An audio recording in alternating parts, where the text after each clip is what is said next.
Hello guys, welcome back to my channel. और आज कोई काम नहीं है, फ्री बैठी हूँ मैं। और बहुत अच्छा लग रहा था क्योंकि आज मेरे बेटे का फ़ोन आया हुआ है नया। तो जब वो 8th में 9th में पढ़ता था तो उसको हमने वेदांतों की क्लासेस लगवाई हुई थी। तो कई बार कोचिंग वगैरह जाता था बाहर पढ़ने, या वहाँ से भी कई बार मार्केट वगैरह गया, कहीं भी गया तो उसके पापा बोले कि तुम चले जाते हो, 2-2 3-3 घंटे कोचिंग पढ़ के आते हो, दिक्कत होती है। तो तुम एक काम करो, एक फ़ोन ले लो। तो मैंने कहा वो बटन वाला दिला दीजिए आप इसको। उन्होंने नहीं, बटन वाला नहीं, मैं अच्छा फ़ोन दिलाऊंगा। तब उन्होंने इसको iPhone 6 दिलाया था ये फ़ोन। उस समय ये बहुत ट्रेंड में था। और जब भी देखा इसने कि अरे पापा ने मुझे इतना अच्छा फ़ोन दिलाया, बहुत खुश था कि मैंने तो इमेजिन ही नहीं किया था कि मुझे पापा iPhone दिला देंगे। तो अब चलता लेके फिर अपना स्कूल जाता, स्कूल नहीं जाता था, कोचिंग ही जाता था पढ़ने हमेशा। धीरे धीरे अब क्या है कि इस फ़ोन में अब बहुत सारी चीज़ें हैं जो नहीं होती, जैसे गूगल पे वगैरह करना होता है वो इसमें नहीं होता है, कुछ चीज़ डाउनलोड करना होता है वो इसमें नहीं होता है। क्योंकि अब क्लासें बढ़ी हैं तो जिम्मेदारी बढ़ी है और पढ़ाई का बोझ भी बढ़ा हुआ है, तो अब इसमें कुछ होता नहीं है। ये केवल आप व्हाट्सअप कर सकते हो, फ़ोन में बात कर सकते हो। तो फिर बोला नया फ़ोन, दूसरा फ़ोन चाहिए। फिर बीच में मैंने इसको दिलाया वन प्लस। तो वन प्लस का फ़ोन, तो वन प्लस वो पसंद कम करता था क्योंकि कहता था कि ना वो बहुत बड़ा फ़ोन है, जब जेब में डालो तो दूर से दिखता है। छोटा फ़ोन चलाने की आदत थी तो बड़ा फ़ोन उसे अच्छा नहीं लगता। तो कई बार बोले आप पापा जी आप ले लीजिए, तो उन्होंने उसको चलाया। फिर वही है ना, जो रिजेक्ट हो जाता है वो मम्मी को मिल जाता है, तो फिर वो भी मुझे मिल गया, मैं उसको चलाने लग गई। तो अभी मैंने उसको नया फ़ोन दिलाया, आईफोन। आईफोन ये कौन सा है? आईफोन 14। ये मेरे हिसाब से तो ये ब्लैक ही है, लेकिन अब कहते तो इसमें लिखा तो है मिडनाइट कलर, क्योंकि अब तो कलर के भी अलग अलग नाम हो गए। पता नहीं किस किस नाम से कौन सा कलर बुलाने जाने लग गया। हमें तो लाल पीला हरा गुलाबी नीला यही समझ में आता है, लेकिन अब मैं तो काला ही कहूँगी। लेकिन वो काला नहीं, वो मिडनाइट है। ये अभी कल परसों ये आया था, तो उसमें सिम डाल के उसने चालू करके मुझे दिखाया।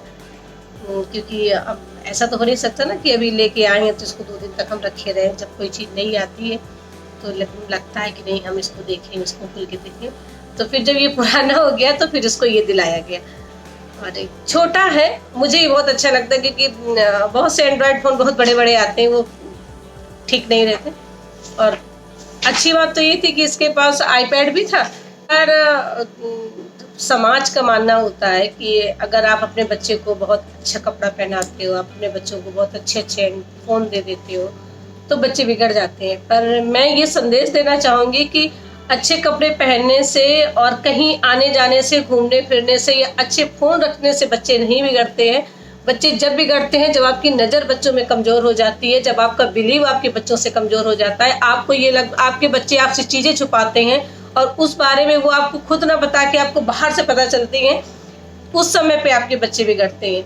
और मेरे बच्चों का तो ये हाल है कि मेरे घर में जितने भी फ़ोन हैं वो सारे एक ही पासवर्ड से खुलते हैं। एक ही पासवर्ड सारे फ़ोन में लगा हुआ है कि कहीं भी कोई प्राइवेसी नहीं है कि मतलब ये भैया का फ़ोन है तो ये वही छुए, या दीदी का फ़ोन है तो वही छुए, मेरा फ़ोन है तो केवल मैं ही छूँ।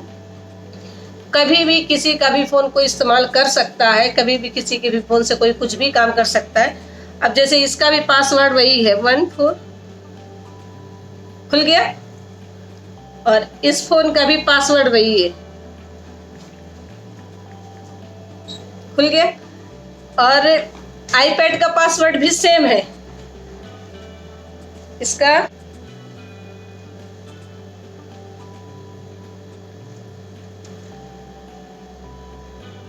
इससे क्या है ना कि आप, मुझे इस बात का पता है ना कि मेरे बच्चों में क्या है क्या नहीं है। वो फ़ोन चलाते हैं या बाहर घूमने जाते हैं तो वो मेरी जिम्मेदारी है, मैं समझती हूँ ना अपने बच्चों को। तो मुझे नहीं लगता है कि आप बच्चों को अच्छा फ़ोन दिलाते हैं या बच्चों पे घूमने फिरने जाते हैं, उनको पॉकेट मनी देते हो तो वो बच्चे बिगड़ जाते हैं। ऐसा कुछ भी नहीं है।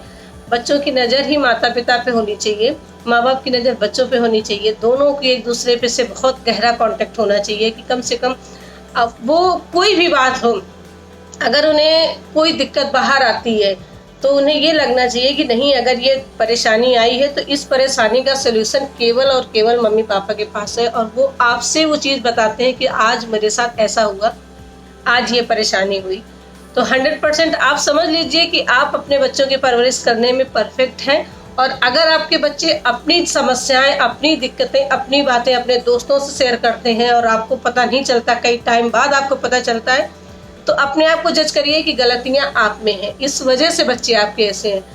और मेरे साथ तो बहुत ही क्लीन है, बच्चों का भी व्यवहार है मेरा। जैसे मैं वीडियो बनाती हूँ तो उससे मेरे बच्चों को कोई मतलब नहीं, उनके काम अपने हैं, मेरे काम अपने, ना मैं उनको डिस्टर्ब करती हूँ ना वो मेरे वीडियो से डिस्टर्ब होते हैं। एक घर में ना बच्चों के साथ एक जो बाउंड्री होती है, जो बाउंडेशन होता है, उसको बहुत अच्छा रखना चाहिए। जैसे मैं हमेशा बच्चों को अपने कहती हूँ कि बेटा, दुनिया में ऐसी कोई बात नहीं है जो आप अपने पेरेंट्स से ना बता सको, और दुनिया की ऐसी किसी भी परेशानी का हल सोल्यूशन नहीं है जो आपके माता पिता के पास ना हो। आपके माँ बाप के पास वो सारी समस्याओं का हल है जो आप बाहर से ढूंढते हो, जो आपको बाहर से मिलती है, उन सारी समस्याओं का हल आपके माँ बाप के पास है। ऐसे ही नहीं कहा गया है कि भगवान के बाद अगर कोई दूसरा है तो वो माता पिता है। सो गाइस, कैसा लगा मेरा ये आज का ब्लॉग, आज का ये वीडियो और मेरे बच्चे का ही फोन? अगर अच्छा लगा हो तो मेरे चैनल को लाइक शेयर सब्सक्राइब और कमेंट जरूर करें। मिलती हूँ कल किसी और वीडियो के साथ, तब तक के लिए bye bye and take care. Happy Diwali.